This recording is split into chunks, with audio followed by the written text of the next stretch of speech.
back to our podcast. I'm the gentleman, accompanied by the disturbed Southern Belle. Hello. And in this episode, we will be continuing our series on the dark or more disturbing or just really sad stories of old Hollywood. This episode will be focused on a man by the name of Robert Mitchum. He was a huge name back in the day. Well, Oh yeah, he was the heartthrob back then. Well, yeah, I imagine. I mean, he was. I don't want to say he's unattractive or anything. He wasn't one of the most attractive ones to me personally. He wasn't ugly or anything, but he was a man kind of, yeah. Yeah. He was a big thing. He's kind of like John Wayne-ish kind of type guy, masculine, whatever. So, in the 1950s, Robert Mitchum was, as I said, considered the heartthrob, as his rugged good looks and charming indifference made women across the country swoon, supposedly. Oh, yeah. As someone who was born well after his time, I wouldn't know. He wasn't, like I said, he was not an unattractive man back in the day. Well, even in his older days, he wasn't unattractive, of course, but Anyways, there was others I thought were better looking. right. But it's just me. It's personal opinion and anything. So, beneath his roguish exterior was seen a troubled man prone to cruel betrayals, salacious scandals, and rather infamous acts. Robert Mitchum had a hard start in life, and bad luck seemed to run in the family, as his father was a railroad worker until he passed away, as probably quite a few did back then. Oh, God, yeah. One of the more dangerous lines It of would work. definitely been, yes. A lot of those miners, railroad workers, all those, yeah, they did not have a long life expectancy. It's sad. So, Robert's father had actually been crushed while working, so it was not Honestly, no great. telling how many times that happened. Yeah, I mean, that was a dangerous job. but at that time, Robert was 2 years old, and it was basically a preface for what was to come in his life. Today, he was more known for his chilling role in the film noir classic titled The Night of the Hunter, where he plays an evil convict posing as a preacher. Mitchum was desperate for the part, and he'd nailed his audition in the best way. When director Charles Lawton met with the actor, he said that he was looking for quoting here, a diabolical shit, to which Mitchum answered, present.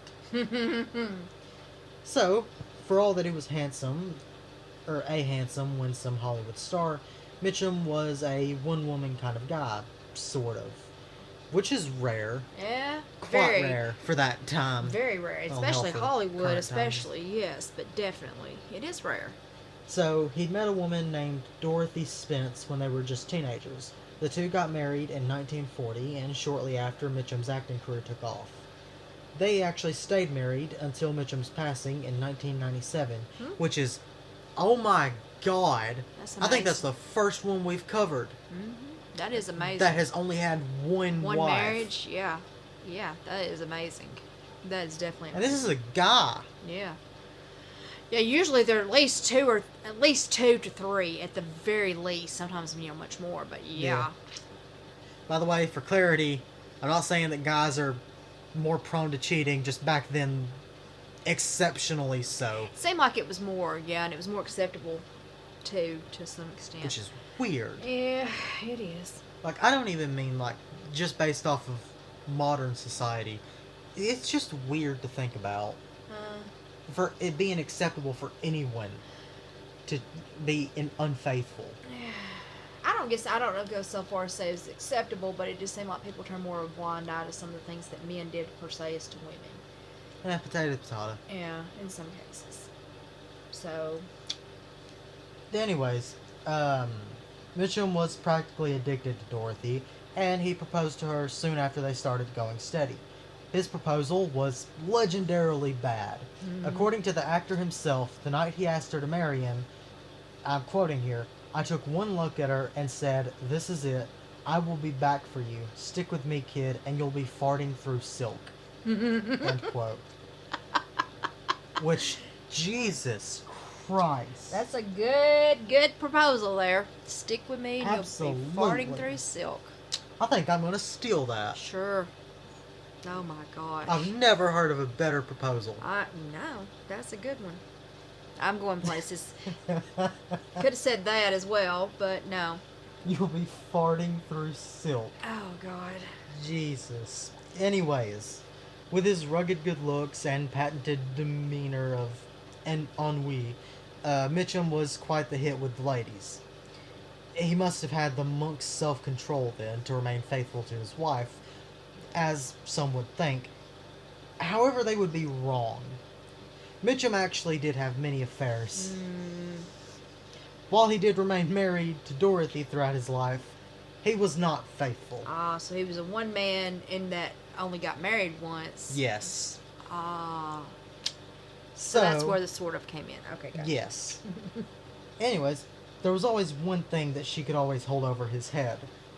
So, siblings share a lot. They share parents, might share a room when they're young, and they often share clothes as hand-me-downs. And while sharing is often considered caring, there are some things that siblings really should not share. In this instance, it is girlfriends. Before marrying Mitchum, Dorothy Spence actually dated his brother, John. Mitchum was causing trouble long before he made it big. So much trouble, in fact, that his mother and stepfather couldn't raise him themselves. So they shipped young Robert off to live with his grandparents to stop him from getting into fights. But not even his grandparents could get Mitchum to walk the straight and narrow. There's always that one kid in school who refuses to behave. Never do their homework, they skip class, talk back to teachers. That was Robert Mitchum.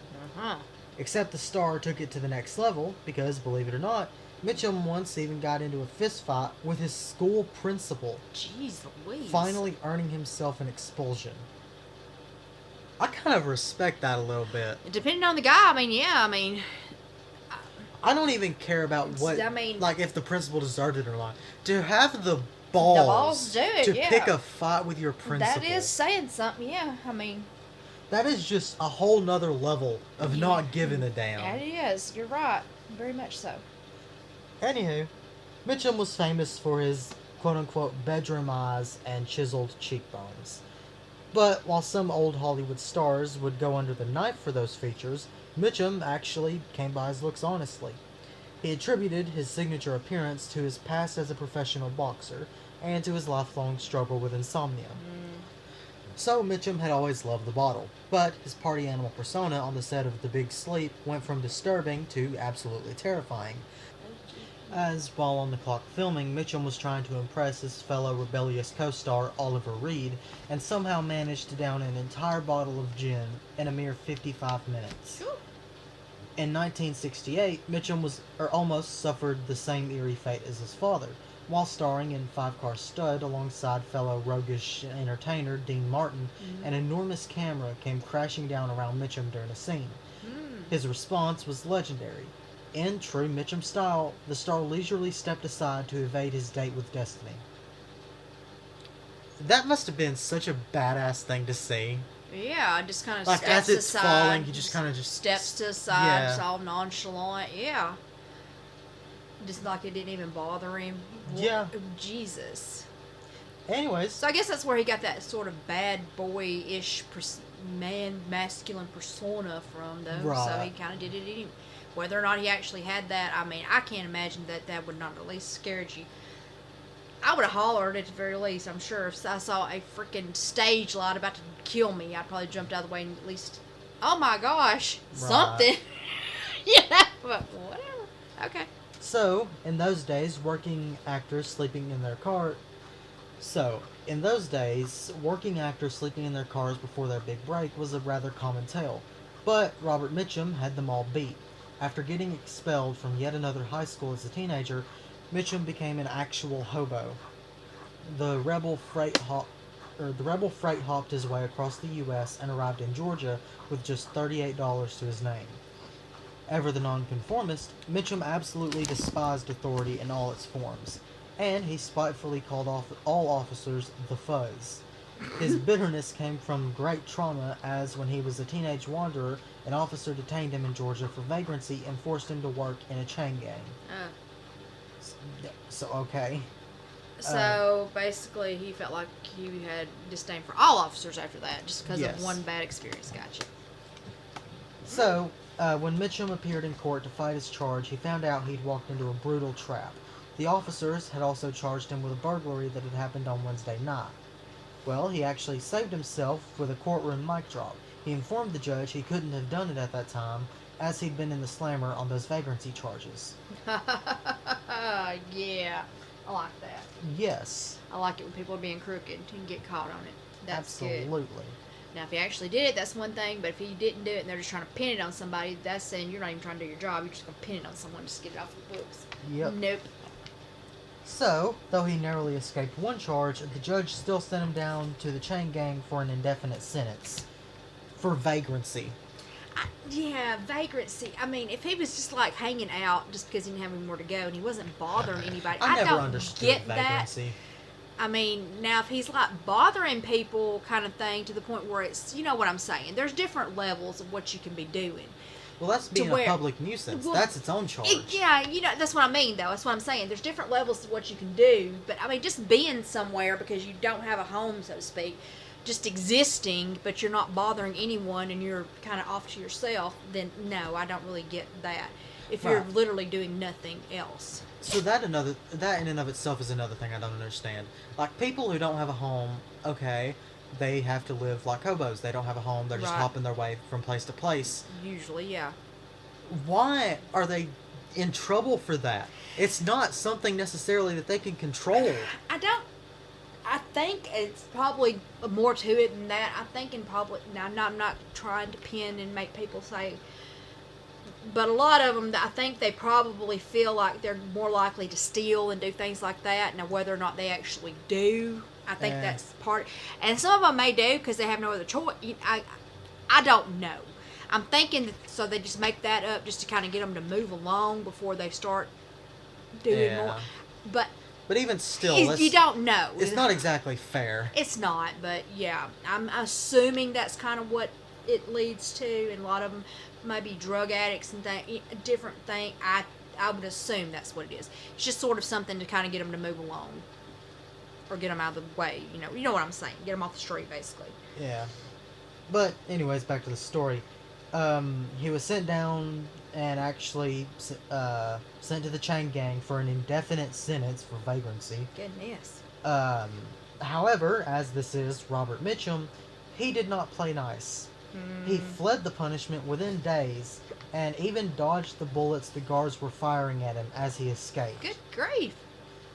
So yeah. So he just ran away. He just ran. It's not funny, but it is. Jesus Christ. I also want to stress again, all of this for a damned vagrancy charge. Well, yeah, if that's They legitimate. were going to shoot this person, Yeah. who is basically still a kid at this point, Yeah. for vagrancy. It does. The legal system in some cases does leave you scratching your head. It does. Especially way back then. I mean, it does. Some things just are not that big of a deal. They're not that serious. They're really not. But anyway, exactly. After he'd done all this, he started looking for work, and he somehow landed on Hollywood actor, and as he actually managed to succeed. His breakout role was as a soldier in the story of G.I. Joe, yet he got precious little time to enjoy his fame as he was drafted just after filming. Mitchum preferred playing a soldier to being a real one, so once drafted he took up duties as a medic in Fort MacArthur, California. Better than going to the front lines, Yeah. however, it doesn't mean that he got off easy. The Hollywood hunk was a pecker checker during World War II. What? He checked the recruits for venereal diseases I got before they were deployed. That's what that is. Okay. It was called a pecker checker. I never heard that called that. But oh my God, I've heard it called that a few times. that's actually kind of cool. Just to know, I never heard it. I mean, so that's neat. That's the first time I've heard that. Makes sense. So, on September 1st of 1948, Mitchum experiences his first Hollywood scandal. And it was a really embarrassing one, as that night the authorities set up a sting operation to catch a host of revelers at a party. Well, almost everyone but Mitchum got the memo and scrammed. So, the officers gladly booked the straggler for possession. Mitchum was 0% intimidated by the foes and their petty attempts to put him behind bars yet again. And when reporters asked him about his week-long turn in the county, Mitchum replied in classic tough guy fashion that it was like Palm Springs, but without the riffraff. Sure. Sounds about right. So, yeah. By the time he starred in 1955's Blood Alley, Robert Mitchum's bad boy image really kicked into high gear. In fact, if you're actually looking for Mitchum's name in the credits, you won't find it, because he actually got fired from the set and was replaced with John Wayne. Okay. So, Mitchum was a big drinker, and in a super professional move, he showed up to the set of Blood Alley on a very late night out, or after a very late night out, and then proved just how cruel he could be. Enraged and irritable, the star allegedly destroyed a studio office just because there was no car ready for him on set. Well, yeah, I mean, what are you supposed to do? Wait? He was so upset with Blood Alley's transportation manager, he confronted him with brute force. Bringing back his boxing days, Mitchum allegedly threw the poor man into either San Francisco Bay or an unsuspecting river. Good grief. I say allegedly because, good guy that he was, Mitchum denied all accusations. I'm sure he did. So, the actor Jack Hawkins worked with Mitchum on the 1963 film Rampage. But according to Hawkins' autobiography, there was an entirely different kind of rampage going on during filming. Hawkins claimed that Mitchum drank 49 glasses of rum before dinner while on set. Jesus Christ. It's a miracle he didn't die How big are these glasses? Of alcohol poisoning. Yeah, I mean, even if it's just small shots, that's still a lot of alcohol. That's a lot. Well, I don't know how long they sat there. I mean, even just, I'm going to give them the benefit of the doubt and say they sat there for a few hours, but that's a lot, man. Still. Good grief. I'd be throwing up. I'd be dead probably if I drank that much. Probably. So, I mean, there we go. It wouldn't matter. Anyways, over the course of his tumultuous career, Mitchum gave more than just fodder for lawsuits to the press. He also gave great one-liners, as we've already heard a few. In one sit-down, the interviewer waxed nostalgic about Mitchum's filmography. Mitchum interjected by saying, "Look, I have two kinds of acting. One on a horse and one off a horse. That's it." Fair enough. I like that. Mitchum was most famous for playing morally conflicted anti-heroes, but there were times when his villainous streak leaked into real life. Perhaps the best or worst example of this was at the premiere of the championship season. Mitchum, allegedly drinking heavily again, angrily confronted a female reporter. He threw a basketball at a female photographer. The apparently unprovoked attack even knocked out some of the photographer's teeth. Jesus Christ. She successfully sued the star for his entire salary from the film. As she damn well should.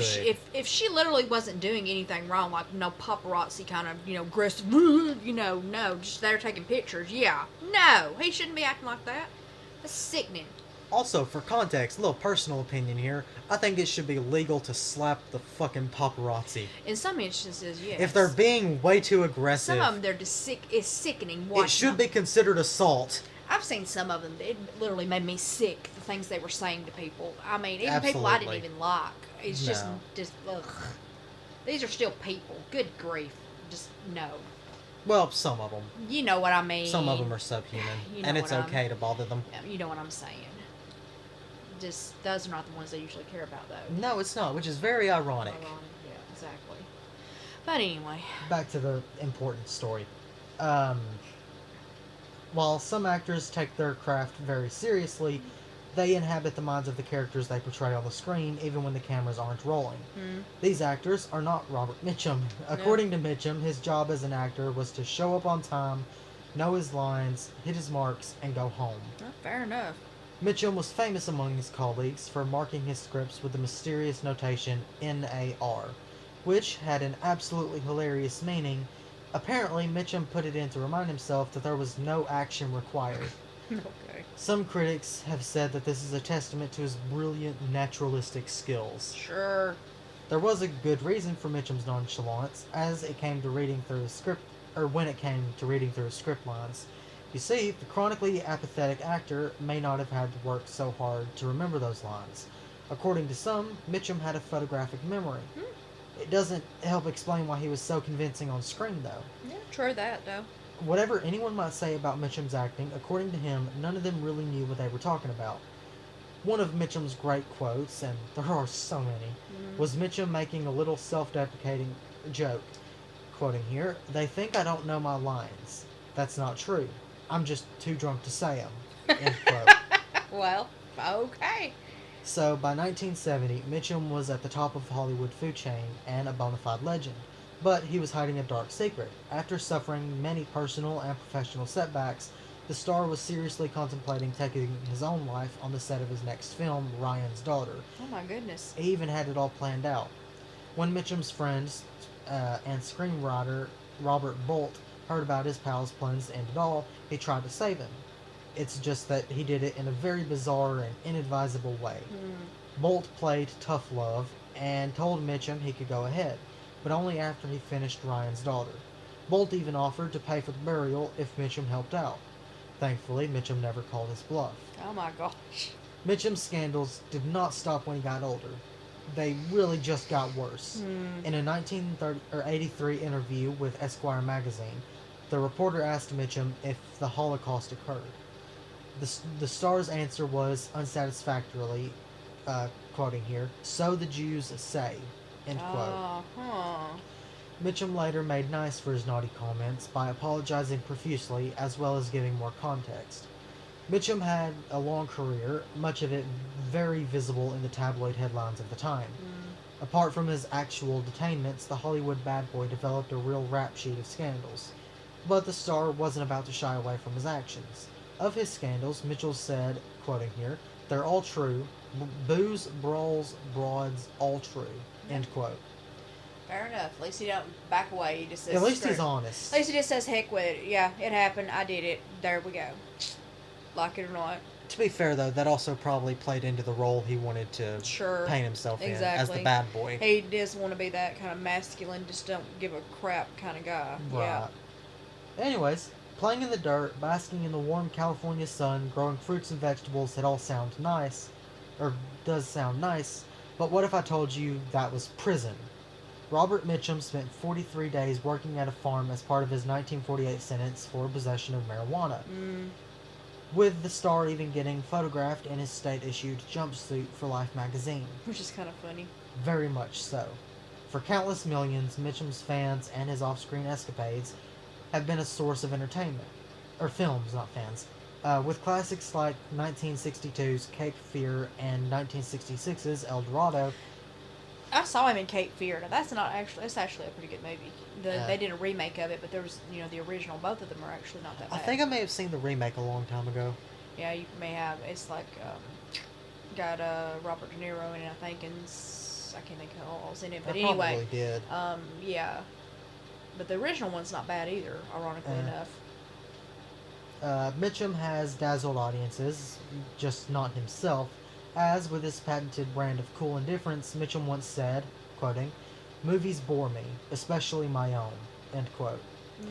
Mitchum's bad boy antics gave him enemies in high places. The then President of the United States, Dwight Eisenhower, was so put off by Mitchum's possession conviction in 1948 that he actually banned his films from screenings at the White House during his term.